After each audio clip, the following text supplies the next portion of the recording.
Ngizobonga ugcobo likaBaba uNdlovu kade ngigulelwa uma ngoFebruary. Phela umbotho uyaphela impela ukuthi nje ngakhunywa noma yini ngaye. Kodwa ngokuthemba igcobo likaBaba uNdlovu ngimbona e-TV athi asibambe asithela amanzi eglasini bese siwabamba akhuleke sikhuleke naye. Ngawabamba lo manzi lawo ngawathela ngawabamba wawakhulekela. Ngahamba ngayophuzisa uma ngoba angihlali noma ngamtshela uma ngathi ma ngikufonelile futhi nase call center bangibuza amagama akho omabili nesibongo ngawasho. Namhlanje uma kulombheda delele kuwo useyasukuma abambelele ngedondolo. Ngogcobo likaBaba uNdlovu nge-TV azange ngiye ofisini. Nge-TV ngeglass lamanzi. Nobani into kufanele siyigcizeleleni ukukholwa. Kholwa into uma uyisebenzisa. Njengoba ngisho ukuthi ngikholwe mina amanzi uBaba uNdlovu ewakhulekela e-TV. Umalo mabengena abafowethu nodadewethu abanye mabezombona babephuma behamba bangishiye. Ngibambe inyembezi ithi mangikhala lezi ingane zokwenza njani lezi ezincane. Ngiqine kodwa ubona ithi inyembezi igcwele amehlo.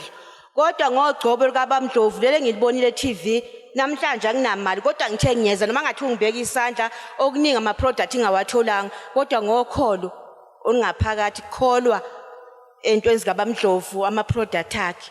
Ngiyabonga kakhulu. Bazalwane ngixoxela ke ananele tlolo e modimo a beileng hodima Ntate Ndlovu. Bazalwane ke qadile ho latela Ntate Ndlovu ka di 13 tsa June ene le mme ka Vredageng. Bazalwane ke le motho e leng hore ke ne ke lengwa ke dintho mmeleng ene dinja ho tloha mo fihlela mane.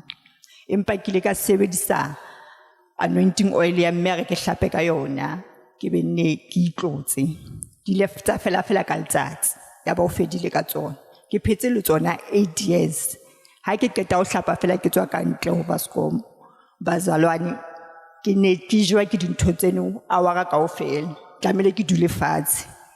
Dije mhlandi di qetile di ikutlwa hore di qetile. Khona ke tla ikutlwa botho. Ke ne le ke phela le dintho tseo. Ene di ne di etsa hore ke be motho e leng hore ke ba le enga. Mara ha isale ke sebedisa di product di tsamaile ka letsatsi fela. Ngithi ngizobonga kwingelosi yaseShalom engisizile kakhulu.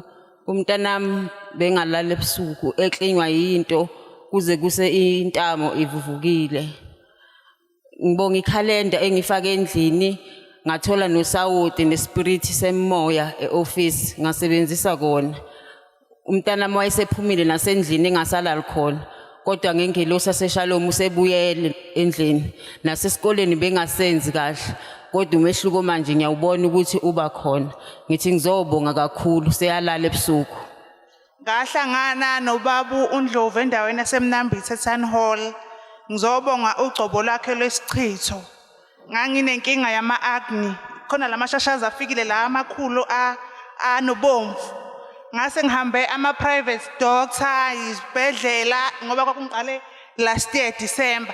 Ngahamba ama-private doctor ngaze ngaphelelwa imali ngabuya ngazohamba isibhedlela. Nakhona sebenginika amaphilisi amaningi ngingasazi ukuthi ngenze njani into ezokugcoba eziningi. Ngahamba ngaye eMnambithe ngahlangana naye uBaba uNdlovu wanginika ikhombo yesichitho kwakuyithawula nensipho yamathunzi nekhandlela lelo khanyisayo mawugeza. Akuphelanga ngisho 3 days. Asha amashashazi ngoba sekusele lawa normal manje sengiright nje ngiyabonga kuwo konke angenzele kona.